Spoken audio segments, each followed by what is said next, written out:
Je disais que c'était un film particulier dans les films que nous présentons sur les actrices et les personnages de femmes belles et rebelles. C'est d'abord un film, je crois, qui formellement choque dans sa dimension de rupture avec nos habitudes de spectateurs, malgré tout forgées par le cinéma classique hollywoodien. Et on a une impression presque de précarité du filmage. Il faut dire que le film a été tourné en 16 mm, d'où les couleurs aussi, la façon dont les couleurs primaires ressortent. Ça nous donne l'impression de voir une sorte de radiographie de l'Amérique de la fin des années 60. Le film date de 1970. Donc il y a cette dimension formelle. Il a été filmé par Nicolas Proferès, qui est vraiment c'est plus que l'assistant, c'est bien sûr le chef opérateur de Barbara Loden, mais qui est aussi son monteur. Donc il y a une collaboration très forte entre eux deux et qui donne son unité formelle au film, à savoir à la fois l'impression d'une coulée, parce que les plans ne sont pas forcément coupés là où on attendrait des coupes. Parfois la caméra continue à tourner et devient un petit peu sinueuse. Et puis le côté parfois un peu heurté du montage, mais surtout cette impression que le film avance par blocs, qu'on a comme ça des instantanés, des instants, des moments dans la vie de cette femme, regroupés sur un temps très resserré, à partir du moment où elle décide de tout quitter. Alors on peut peut-être reprendre au début, parce que l'avancée de ces blocs est aussi quelque chose qui donne sa forme particulière au film. Comment ces blocs s'enchaînent, comment on commence une séquence et où on la commence. Me frappe le tout début, qui est presque une fausse piste. C'est-à-dire qu'on a l'impression, quand on est dans cette maisonnée qui est en bordure des terrils, alors d'abord on se demande où on est, ça n'est pas une Amérique qu'on a l'habitude de voir, c'est la région, la Pennsylvanie et la région minière, où il y avait des mines à ciel ouvert. Donc ça donne un paysage tout à fait particulier de terrils. On se demande si c'est une décharge, si c'est une carrière, et on comprend que c'est une mine de charbon. Et puis on comprend par un panoramique, le mouvement de caméra, d'abord un panoramique circulaire qui nous fait voir que finalement alentour il n'y a que ça, hein, cette espèce de désert de la main de l'homme, fait de la main de l'homme, entre la décharge, la ruine et puis quelque chose de très productif quand même qui est la mine. Et puis on voit donc cette maison ouvrière, ce logement ouvrier en marge de la mine, et on voit tout de suite qu'il est tout près parce que le son continue. On a ce pont sonore. Et on sait que le bruit de l'excavation est quelque chose qui rentre dans l'espace domestique. Donc on sait qu'on est vraiment tout près, on est quasiment dans ce paysage-là si on y travaille. Et je parlais de fausses pistes parce que il me semble qu'on croit que la jeune mère du bébé qui hurle, la mère blonde qui cherche du lait sans doute en ouvrant le réfrigérateur, on se dit, ben voilà, le film s'appelle Wanda, ça doit être elle. Et en fait, de même que dans les mines, il faut quand même un peu creuser, même si on voit l'état qui sont rejetés à l'extérieur, eh bien, il y a un personnage sous le personnage, il y a une blonde sous une autre blonde, et Wanda est sous le canapé, réveillée de très mauvaise humeur apparemment, réveillée par ce bébé qui hurle et qui s'avère ne pas être le sien. En fait, elle est chez sa sœur. On a vu aussi une vieille femme qui était à la fenêtre avec un chapelet. Donc on a d'emblée, j'allais dire presque, une approche quasiment archéologique qui nous amène couche par couche, d'abord de génération en génération, puisqu'on a celle qu'on suppose être la mère avec son chapelet à la fenêtre pensive, et puis la sœur, et enfin Wanda. Et plus on avance, plus on s'aperçoit que ça va être des femmes qui sont... enfin, Wanda quitte tout, c'est-à-dire qu'elle n'appartient plus, elle a choisi de ne plus appartenir à cet espace domestique, qui est quand même très prenant, hein. On voit qu'il est très prenant dans sa configuration spatiale, dans le son, dans cette espèce d'agression sonore permanente, et elle a ces couvertures comme ça qu'elle met sur elle. Donc on comprend que c'est un personnage qui s'arrache à quelque chose. Alors ensuite, avec la scène du tribunal, on a la raison narrative, disons, de qu'est-ce qui lui est arrivé. Elle choisit de divorcer, mais ce qui est frappant dans le film, dans la façon dont les choses sont racontées, bloc par bloc comme ça, c'est qu'au fond, elle a à la fois une force de rupture dans son geste de tout quitter, puisqu'on voit au tribunal qu'elle a des jeunes enfants, que finalement il y aurait possibilité de continuer, qu'il n'y a pas son mari ne la bat pas, enfin voilà, il n'y a pas de prétexte narratif. Et il me semble que le film, dans son écriture, ne cherche pas à justifier, ni psychologiquement, ni vraiment socialement, ce geste de rupture. Et en fait, c'est ça qui en fait le côté très singulier, voire un peu malaisant de ce film. Pourquoi part-elle? Et surtout, ça n'est pas une rebelle au sens d'un personnage qui aurait un discours sur son geste.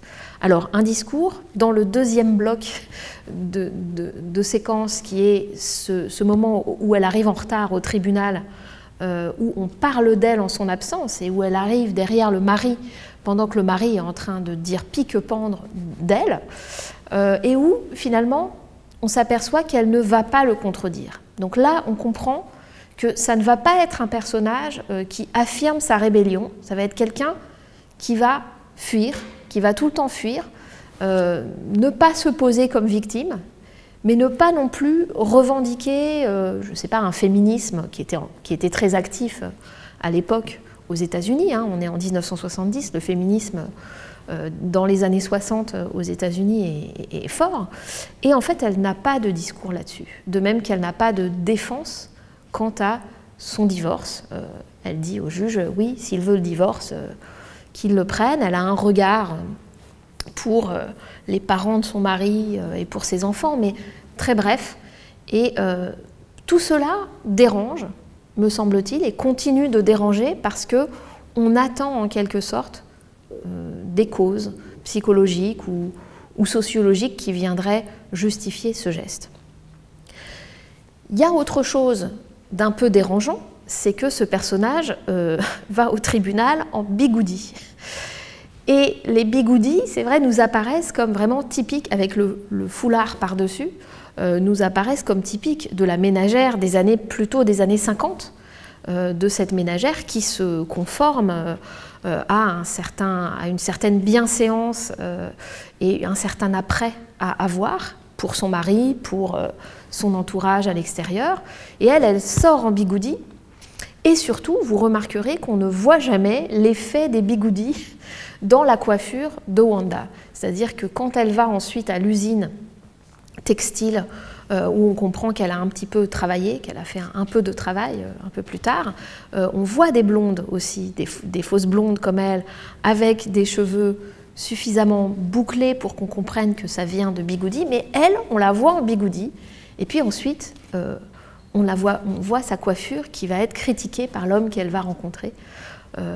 Donc voilà, il y a une espèce de, là encore, de non-dit ou d'ellipse, on pourrait dire, entre ce qui nous apparaît comme un physique, on pourrait dire, de femme soumise, en tout cas qui se soumet à certaines conventions, y compris capillaires, et puis ce qu'elle fait, à savoir partir dans une errance absolument sans but.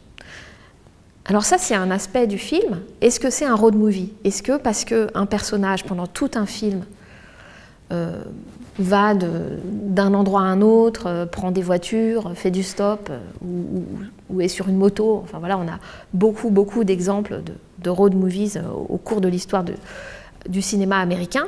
Est-ce que pour autant, on peut appeler road movie ce film? Effectivement, elle s'impose auprès d'hommes à qui elle se donne physiquement, de motel en motel, elle monte dans leur voiture, etc.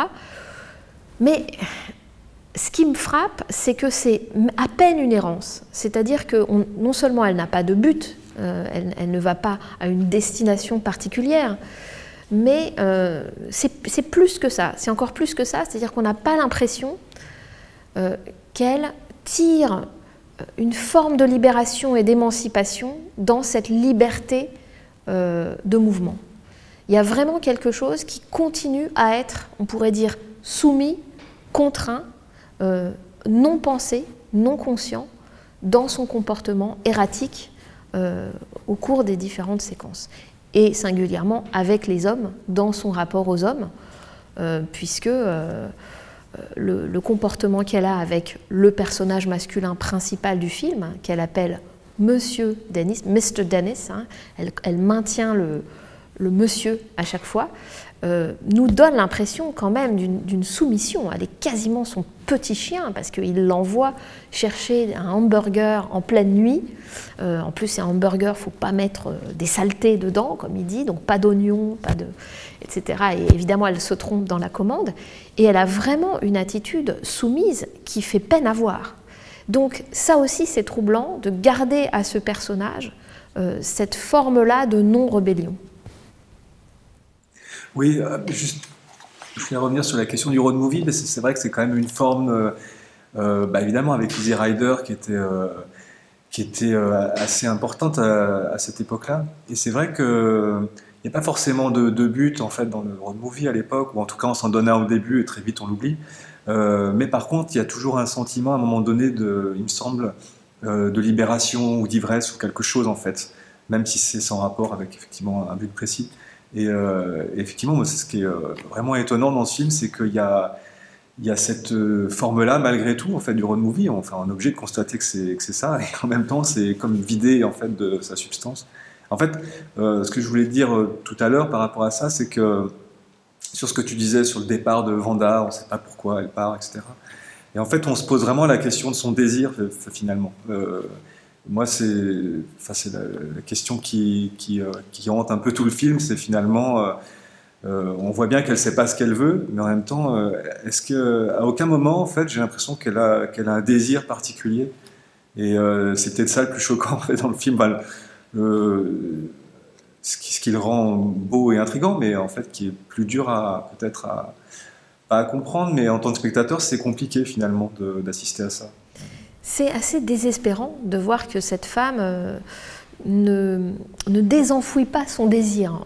Plus elle avance, et on se dit elle devrait accumuler par des rencontres, par des aventures, même par des mésaventures, parce que le film contient quand même une tentative de viol. Et en fait, on voit qu'il y a un refus de la part de Barbara Loden de sédimenter une forme d'expérience qui serait initiatique ou qui serait une émancipation. Ce serait trop beau, enfin, ce serait trop évident de retracer le parcours d'un personnage qui se libère. Ça a été beaucoup fait.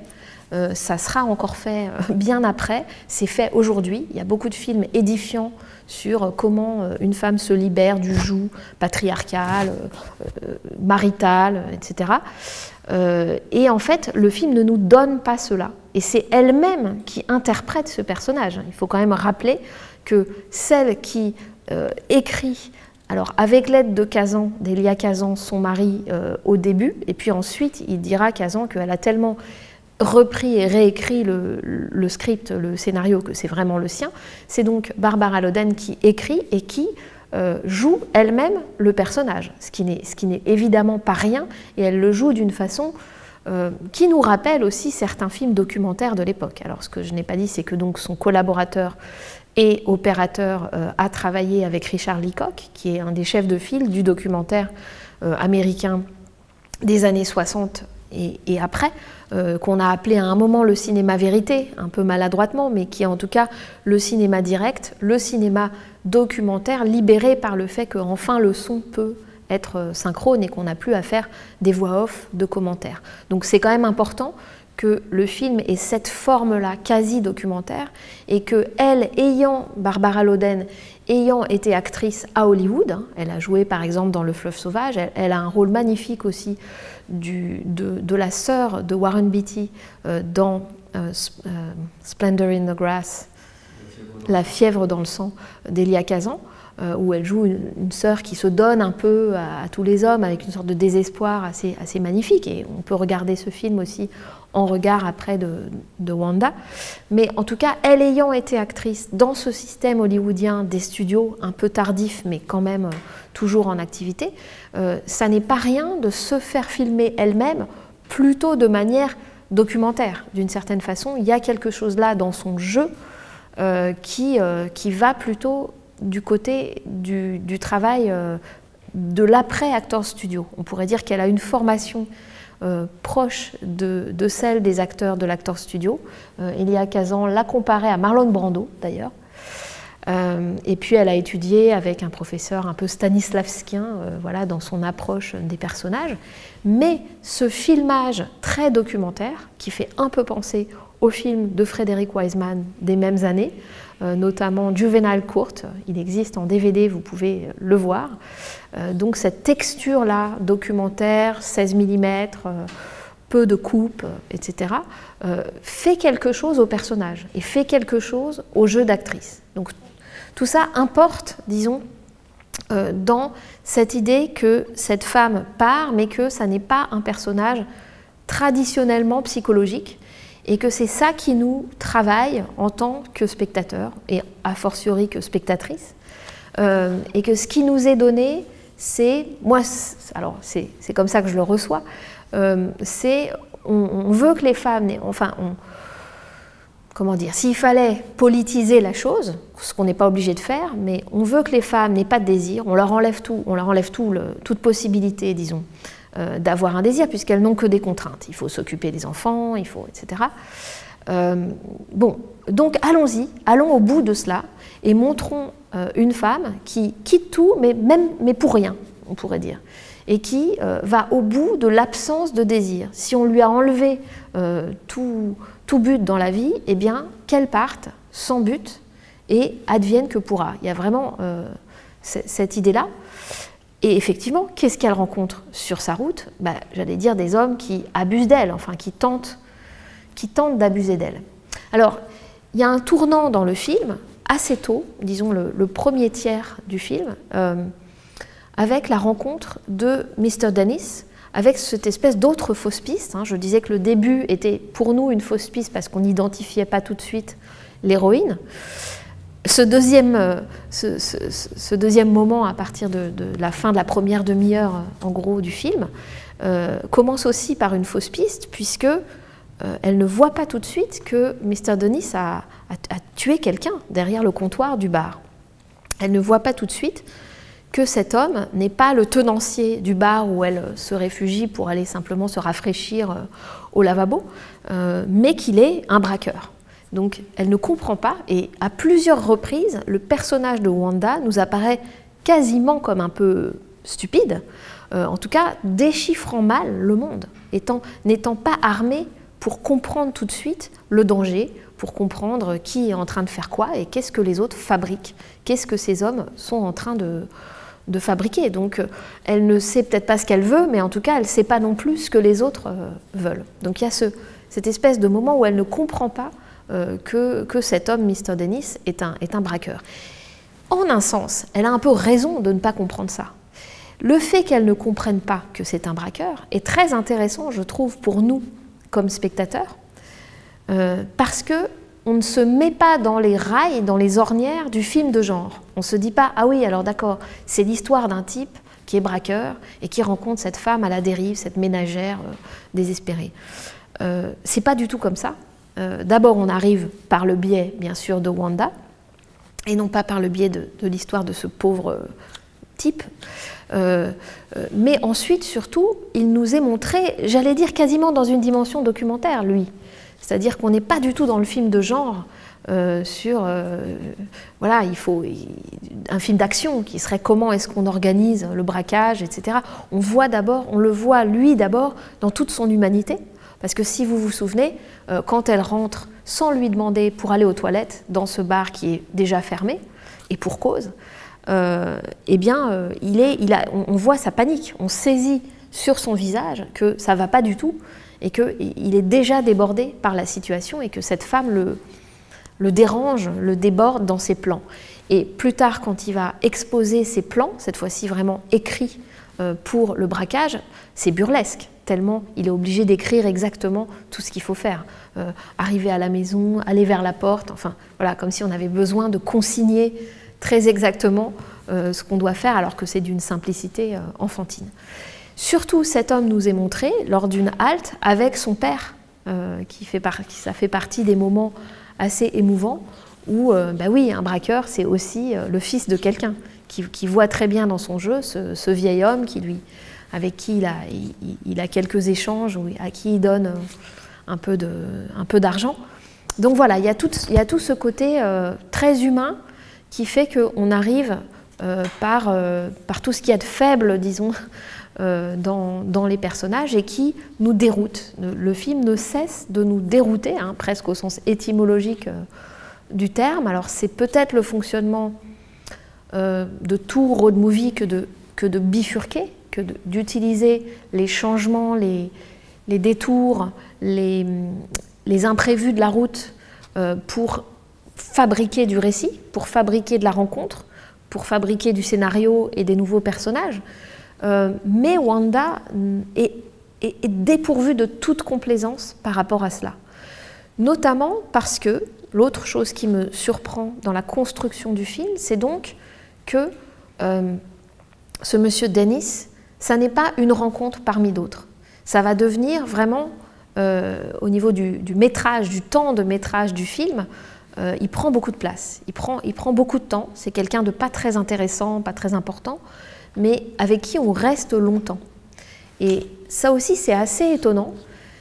C'est-à-dire que le film, je crois qu'on ne peut pas ne pas penser à Bonnie and Clyde d'Arthur Penn, qui est un film lui aussi en rupture dans l'histoire récente du cinéma par rapport à Wanda, donc qui date de 70, et Bonnie and Clyde d'Arthur Penn date de 67, et qui est connu, enfin, comme étant vraiment un geste de rupture.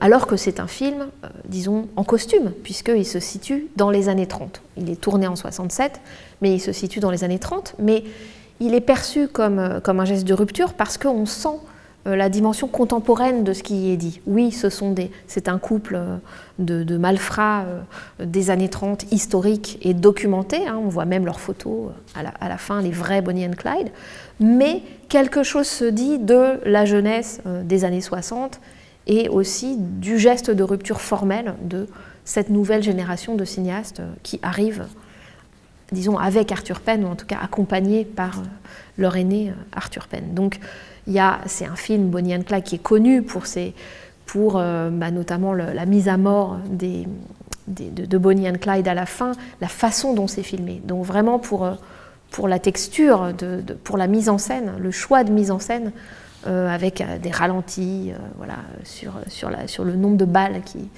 qui trouent leur corps, etc. Donc il y a une violence, voilà, le film Bonnie and Clyde est connu pour sa violence. Alors il me semble qu'on ne peut pas, d'une certaine façon, ne pas y penser quand on comprend que Mr. Dennis et Wanda, qu'elle le veuille ou non, c'est un couple. C'est un couple qui va commettre un braquage. Un braquage perdu d'avance, certes, parce que c'est vraiment un loser total, et qu'elle y va à reculons, qu'elle vomit, qu'elle ne veut pas y aller, que ce n'est pas du tout son film, on pourrait dire. Mais rien n'est son film, puisqu'elle n'a pas de plan, elle n'a pas de projet, et que donc ça va être le scénario, de l'homme qu'elle rencontre, d'une certaine façon. Alors ça fait penser, pas seulement à Bonnie and Clyde, mais un Bonnie and Clyde en négatif, un Bonnie and Clyde dépourvu de tout héroïsme, de toute flamboyance, justement de toute rébellion affichée et arrogante au fond, et de tout glamour. Comme par hasard, qui joue Bonnie dans Bonnie and Clyde? Faye Dunaway, qui est l'actrice que les studios ont préférée à Barbara Loden pour jouer dans l'arrangement d'Elia Kazan, adapté de l'histoire même d'Elia Kazan et de sa femme Barbara Loden, et donc voilà, blessure énorme pour Barbara Loden que d'avoir dû subir cela. Ça c'est dit en passant.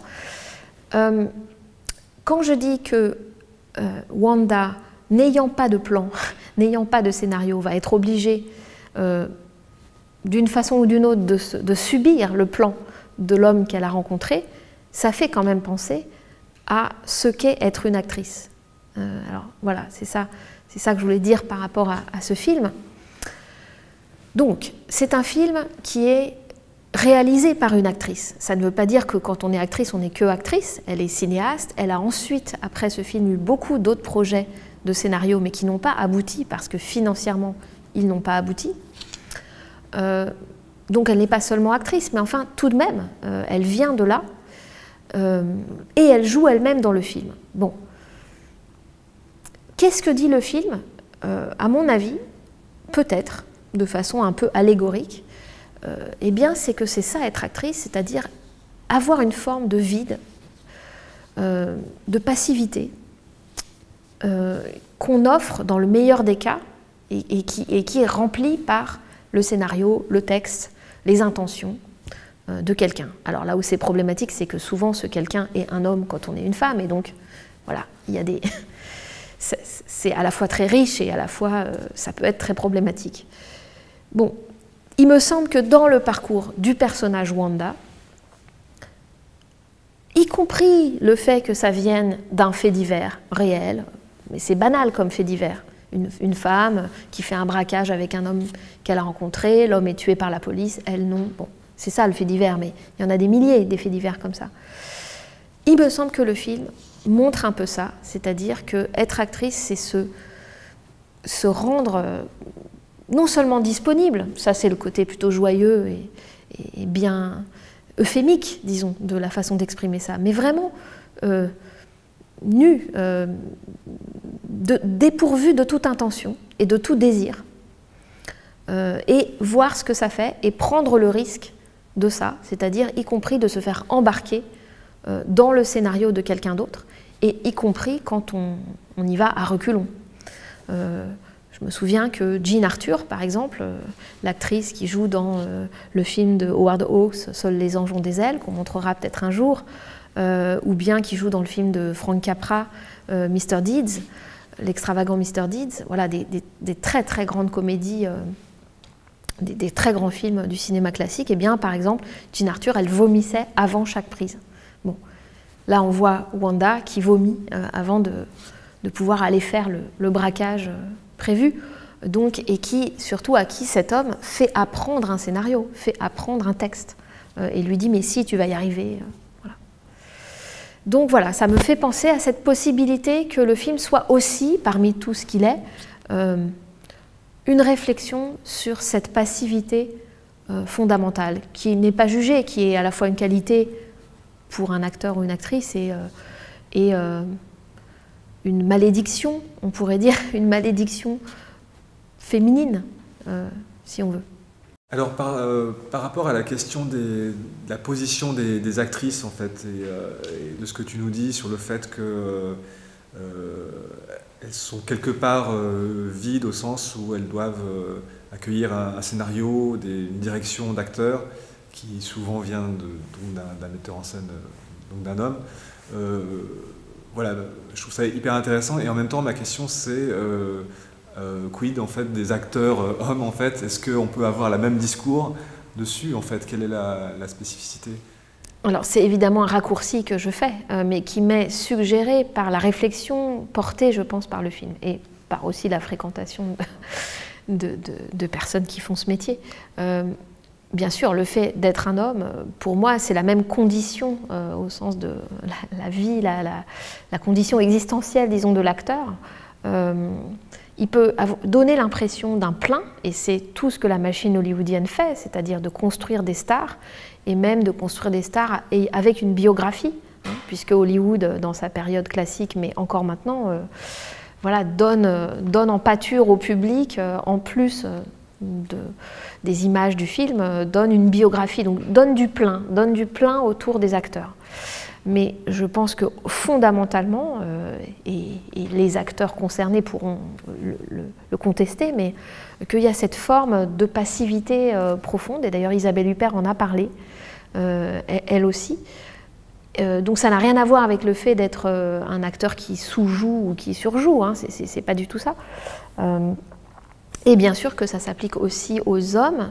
Alors ça recoupe un petit peu peut-être les techniques nées de Konstantin Stanislavski et qui ont ensuite été transformées une fois popularisées, disons, aux États-Unis, qui sont devenues la méthode de l'actor studio. Mais on a plutôt l'impression que l'actor studio est allé du côté du plein, c'est-à-dire de faire surgir des émotions qui viennent du passé personnel de l'acteur et d'en nourrir le personnage de manière assez spectaculaire. Mais ça revient au même d'une certaine façon. C'est la même idée, je dirais, de la disponibilité, soit qu'elle fasse surgir par une sorte d'appel d'air des émotions enfouies, soit qu'on pense plutôt au jeu des modèles bressoniens, de Bresson à la française, c'est-à-dire un jeu recto-tono qui permet ce vide et qui permet de manière plus abstraite, dans l'économie générale du film, de créer de l'émotion chez le spectateur. Selon qu'on ait ces deux théories un petit peu apparemment opposées, en tout cas, on tourne quand même, je trouve, autour de la même idée, d'une forme de passivité, donc soit le comédien comme étant un modèle, il ne faut surtout pas qu'il mette d'intention, parce que l'intention, c'est psychologisant, c'est banal, c'est le théâtre au sens le plus attendu et scénarisé de la chose, et que quand on fait un film, on fait une œuvre d'art et on ne cherche pas que le commun, on ne cherche pas le lieu commun, on cherche quelque chose qui achoppe. Il me semble que là, on est plus dans cette veine-là, pas du tout théorisée de la part de Barbara Loden, bien sûr, mais dans cette idée qu'elle n'est pas obligée de jouer un personnage qui parlerait et qui, en disant quelque chose, par exemple, nous informerait, nous spectateurs, de son intérieur. Voilà. C'est un film qui nous donne l'impression qu'il s'entête à filmer de l'extérieur, l'extériorité, donc d'où son aspect aussi documentaire. On a l'impression qu'il ne cherche pas à construire un personnage, à faire un portrait de plus en plus affiné, touche par touche, comme on pouvait l'avoir dans les mélodrames féminins des années 30 et 40, qui, pour une fois, s'intéressaient vraiment de très près à des femmes, et à leur douleur, à ce que c'est que d'être quittée, à ce que c'est que de ne plus avoir son enfant, enfin, à partir de Chaplin, à partir de The Kid. Voilà, y a eu toute cette construction-là où on se disait enfin le cinéma américain va de près dans des portraits de femmes. Or là, c'est à la fois l'héritier de ça, parce que c'est centré sur une femme, et en même temps complètement autre chose, et une sorte d'abandon de ça. Et c'est ça que là où c'est l'héritier de ces films, peut-être que la pièce manquante ce serait donc les mélodrames flamboyants de Douglas Sirk des années 50, où on voit une mère de famille, par exemple, une veuve, dans un tombeau, dans une sorte de tombeau, dans Tout ce que le ciel permet. Sa fille, qui est adulte, lui dit « Ah, mais tu sais, dans l'Égypte ancienne, les femmes, les veuves, on les enterrait, on les emmurait vivantes, en fait. » Et donc la mère qui entend ça et qui vient de tomber amoureuse d'un amant plus jeune, et vient de s'autoriser d'avoir une vie amoureuse à nouveau, voilà, est absolument glacée et s'aperçoit que, y compris ses enfants, y compris des gens qui l'aiment profondément, veulent l'assigner à ce rôle de morte vivante et de veuve. Donc il y a déjà ça dans les mélodrames de Douglas Sirk des années 50, ce potentiel de mort, de morbidité qui est affectée à la femme. Après Barbara Loden, après Wanda, il y aura toute une veine comme ça de films, on pourrait dire de films de femmes sous influence, pour reprendre le titre Une femme sous influence d'un film de John Cassavetes avec son épouse Gena Rowlands, sur une mère de famille qui voudrait être la mère idéale, qui adore ses enfants et qui est en train de devenir folle d'une certaine façon. Donc il y a aussi cette question dans Une femme sous influence qui date de 1973, c'est aussi cette question de l'extériorité, parce que la folie c'est ça, tout à coup les autres commencent à vous voir, avoir une forme d'aliénation chez vous, et donc il y a cette question de tout à coup je suis potentiellement extérieure à moi-même. Enfin, voilà. Je vois dans le regard des autres que je ne suis plus la même personne et qu'est-ce qui se passe? Ça ne coïncide plus. Donc on a ça dans ce film-là. Et puis il y a un autre film qu'on devait vous passer et qu'un jour on vous passera à Enghien-les-Bains, et qui est de l'influence des rayons gamma sur le comportement des marguerites de Paul Newman. Encore un film lié au couple, puisque Paul Newman le tourne avec comme héroïne du film Joanne Woodward, sa femme, et qui joue aussi une veuve, une mère de famille veuve, qui est au bout du rouleau d'une certaine façon, et qui se débat pour essayer de continuer à vivre, mais de manière assez agressive, assez encolérée, assez rebelle. Donc ce sont des films qui ont une parenté dans le fait de refuser d'à la fois d'hériter du mélodrame classique et à la fois de le refuser, c'est-à-dire de refuser une forme de complaisance qui peut y avoir dans ces scénarios pleins. Ça nous ramène à cette idée du cinéma classique comme étant un cinéma du plein, de la pleine psychologie, de la clarté, de la compréhension pour le spectateur. On comprend bien l'histoire, on comprend bien pourquoi la femme est triste, pourquoi elle pleure, etc. Ici, avec ça, on est plein de trous, d'une certaine façon, et de même que son parcours est plein de trous, on part de la Pennsylvanie, ensuite on arrive dans le Connecticut. Comment on sait que c'est le Connecticut? Parce que il y a tout ce bloc intéressant. Vraiment, le film fonctionne par bloc, par lieu, en fait, par décor naturel, mais qui sont assez frappants, qui sont aussi ce qu'on retient, qui sont, à mon avis, quasiment au même niveau que les personnages dans la façon dont ils nous restent à l'esprit. Et c'est ce lieu, c'est Holy Land, ça s'appelle, et qui est en fait un parc à thème biblique. Un parc à thème religieux. On ne comprend pas tout de suite, on se dit ils vont à l'église. Et en fait, ce sont des espèces... Et il y a une visite des catacombes, vous vous souvenez, où Wanda va, on se dit ils vont à l'église, et c'est là la séquence où Monsieur Dennis va rencontrer son père. Et en fait, ce lieu, c'est un lieu réel qui a existé, qui a ensuite fermé et qui a rouvert il y a 7 ou 8 ans, et qui est donc cette chose très américaine que de transformer la religion en attraction, en fait, en attraction commerciale.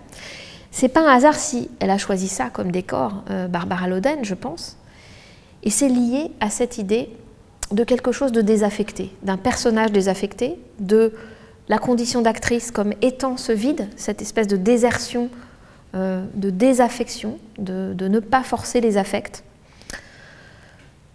Donc, ce parc de Holy Land est donc on pourrait dire une simulation de lieux religieux où les reliques qu'on leur montre, ce sont des reliques factices, en fait.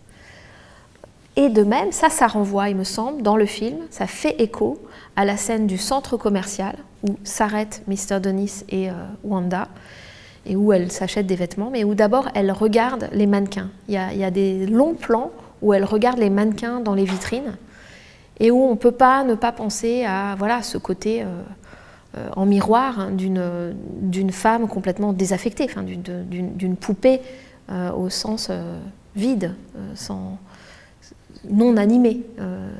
Donc il y a cette menace-là permanente, non seulement de mourir, parce qu'elle aurait pu mourir lors du braquage à la fin, elle aurait pu mourir lors du viol, il y a un risque physique qui est pris par cette femme qui quitte tout, mais il y a un risque aussi d'être cet artefact figé, de n'être qu'un mannequin. Et d'ailleurs, dans la relation qu'elle a avec Mr. Dennis, vous noterez qu'il n'arrête pas de lui dire, de lui faire des remarques physiques, des remarques sur son aspect physique, qui sont assez désobligeantes d'ailleurs, mais sur ses cheveux, sur le fait que finalement, ça va pas sa coiffure, c'est très très moche, et au lieu de suggérer une autre coiffure, il dit ben non, mets un chapeau.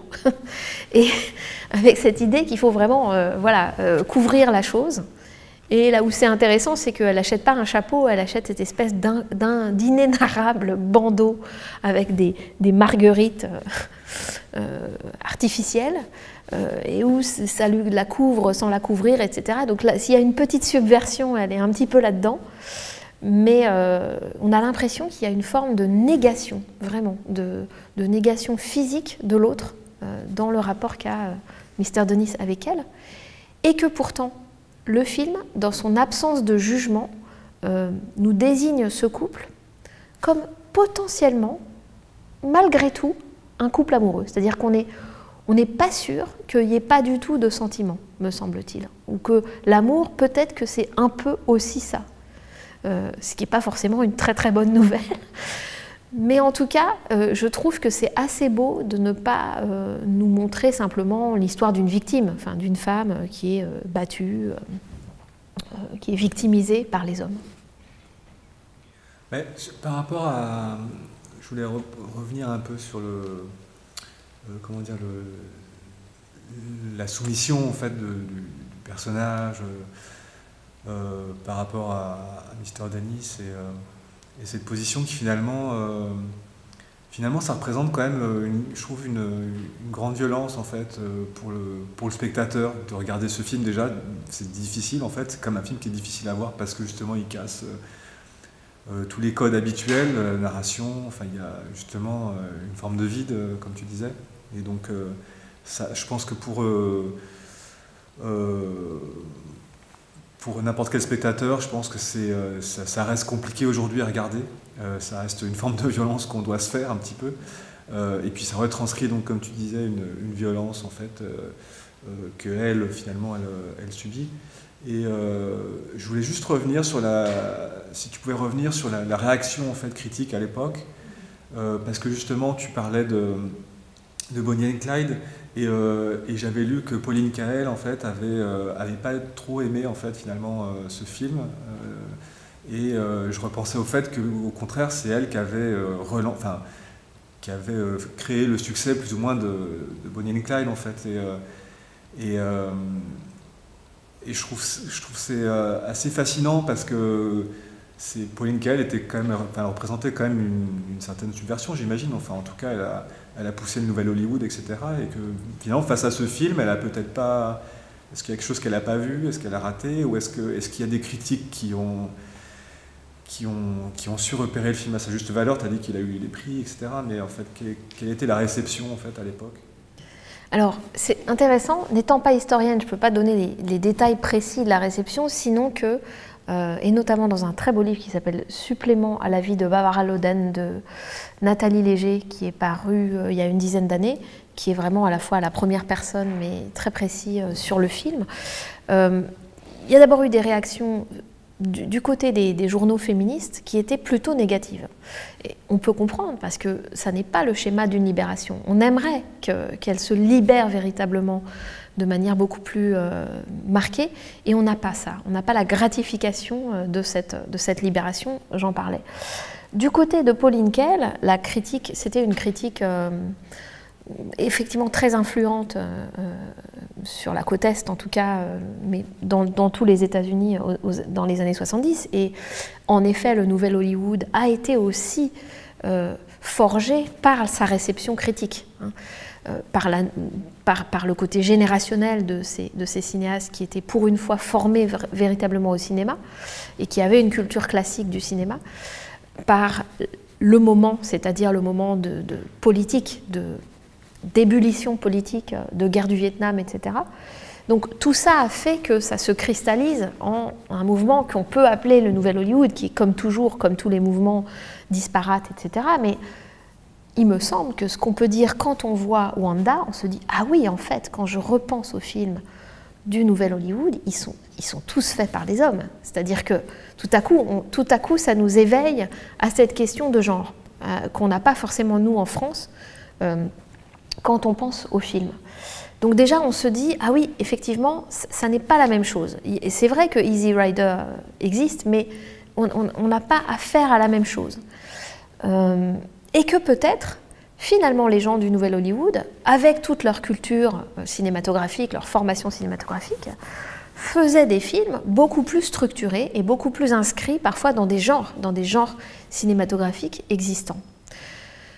Il y a un film un peu proche qui est Alice n'habite plus ici, de Martin Scorsese avec Ellen Burstyn, où c'est une femme, une veuve d'ailleurs aussi, c'est vraiment l'héritier de ces grands mélodrames, hein. Scorsese connaît son cinéma classique par cœur, mais dans les années 70, avec une fille, qui est d'ailleurs un peu une fille garçon manqué aussi, qui est la camarade du petit garçon dans le film, joué par Jodie Foster.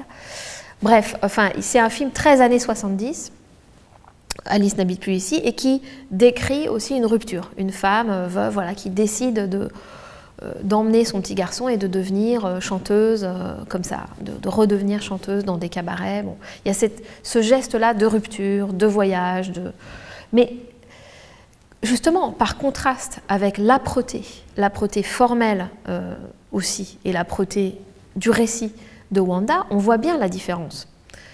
On voit d'un côté une femme qui tourne en 16 mm, qui ne se préoccupe pas de ce que ça va vouloir dire pour la carrière de son film après, parce que ces questions techniques, elles ont évidemment des conséquences sur après la diffusion possible du film, sa forme, son côté digérable, disons, par le grand public.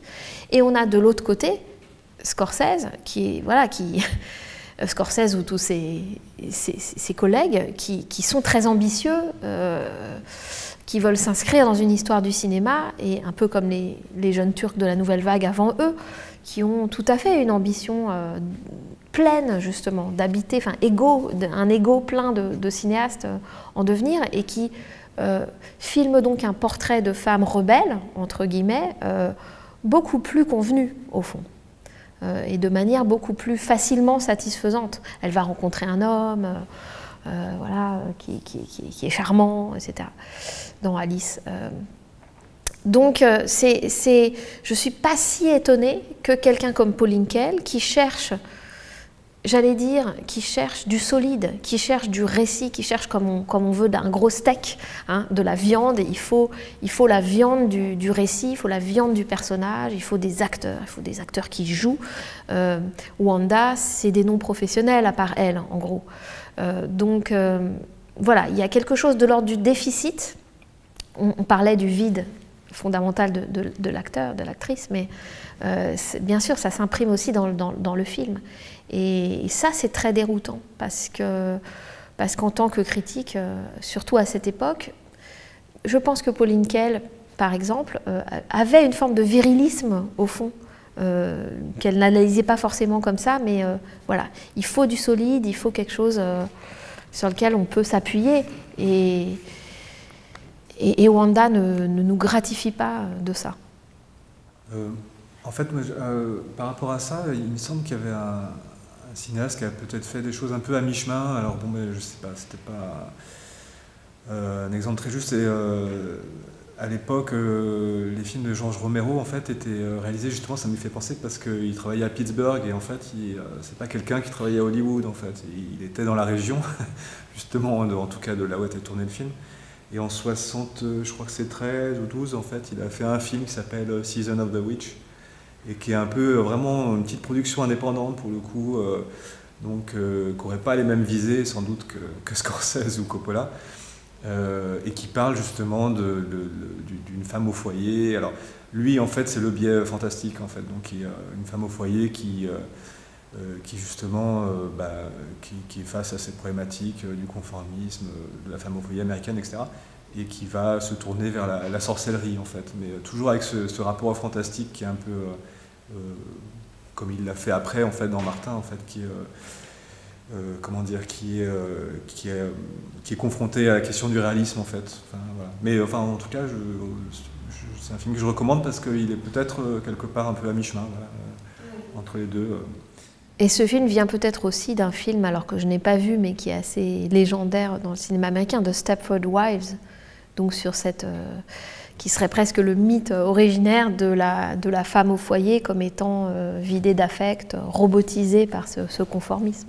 Alors par contre, celui-là, le souvenir que j'ai, parce que je l'ai vu il y a assez longtemps, je crois que c'est vraiment une série B, pour le coup, qui est dans la forme, enfin, typiquement années 70, mais qui serait plus hollywoodienne quand même. Oui, parce que ces films, leur intérêt est plus dans leur réception et ce qu'ils ont ce qu'ils ont occasionné après que véritablement la qualité, la valeur esthétique du film lui-même. Après, moi, sinon, j'aurais en fait j'aimerais bien qu'on parle du final, en fait, du film, que je trouve vraiment incroyable. Donc, il se situe dans un bar, enfin, et en le revoyant, en fait, je trouve que c'est vraiment très émouvant, et en même temps, on est vraiment mis face à quelque chose assez indécidable, en fait.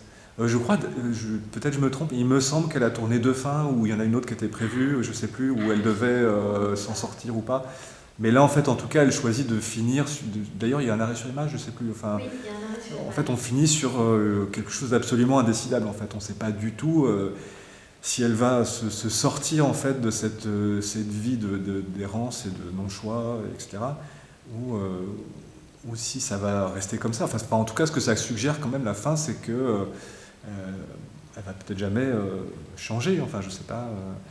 C'est vraiment presque sinistre. Enfin, je sais pas comment tu l'interprètes. Je pense que c'est une fin qui a fait que certains critiques ont lâché, enfin, finalement sont tombés du côté négatif, justement parce que, alors, quand je disais que ça avance par bloc, là, il y a une ellipse assez importante puisque la tentative de viol dans la voiture rouge, dans la décapotable rouge, et puis sa fuite, la fuite de Wanda à pied dans la forêt, a lieu de jour, dans un paysage quasi désertique, avec ce rouge très très marqué par le 16 mm.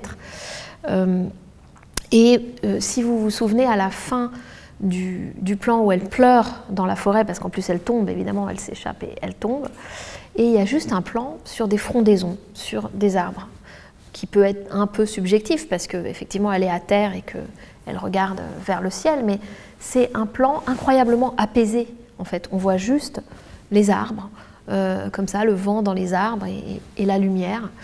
C'est très énigmatique, c'est-à-dire que c'est comme si peut-être ce plan est une proposition d'apaisement. En tout cas, il fait pas une transition, mais enfin, il est là un petit peu flottant par rapport au reste. Il n'est pas tout à fait un plan subjectif, c'est un autre régime d'image, quasiment, puisque avant, on la voit en plan rapproché, avec cette impression toujours qu'il utilise le zoom, enfin...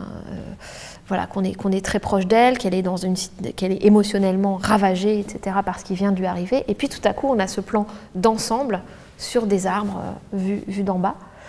Et puis ellipse, dernier bloc, ellipse, on est la nuit et elle arrive dans une sorte de village. Alors forcément, nous, en tant que spectateurs, on fait le raccord. On se dit, mais elle a dû marcher toute la nuit parce qu'elle est habillée pareil. Elle a toujours son sac, dont nous n'avons pas parlé, mais ce sac...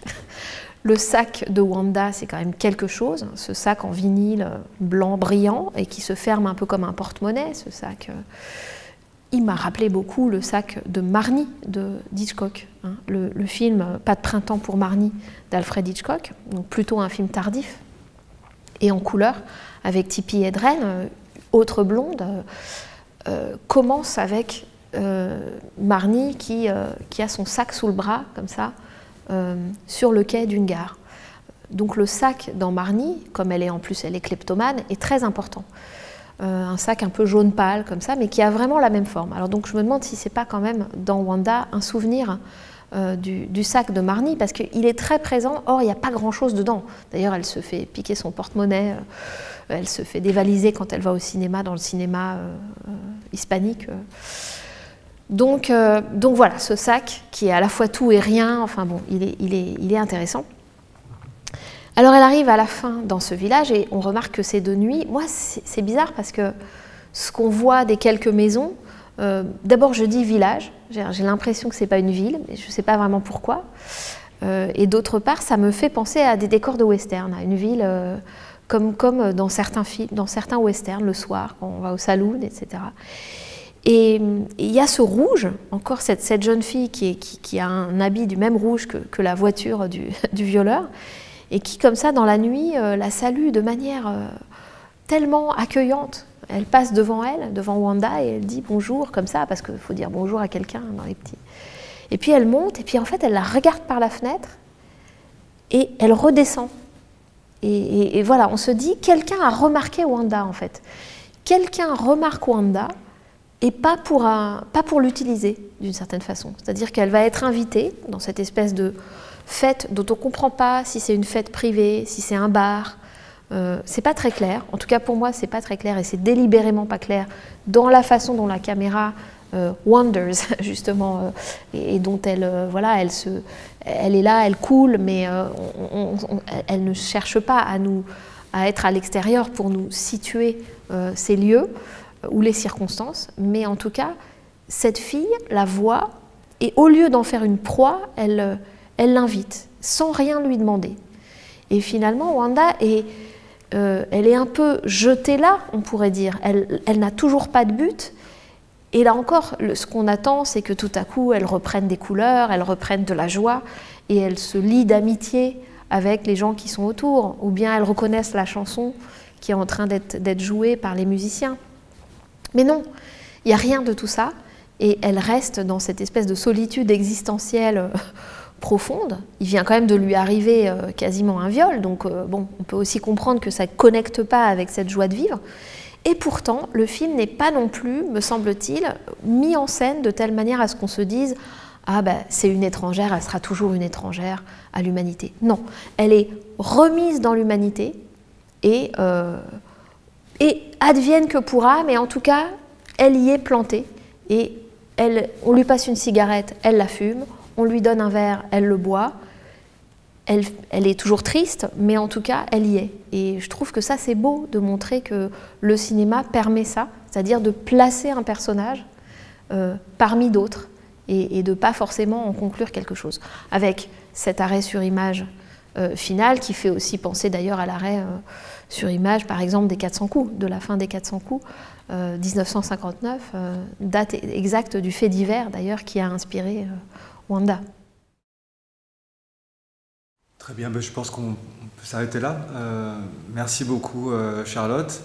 Et puis on se retrouvera la prochaine fois donc, pour Carrie. On va faire alors pas tellement un bond dans le temps, mais en tout cas on va vraiment changer radicalement de style. Donc c'est 1976, film de Brian De Palma, qu'on vous présentera probablement en virtuel, j'imagine. On peut toujours espérer un retour en salle avant la fin de saison.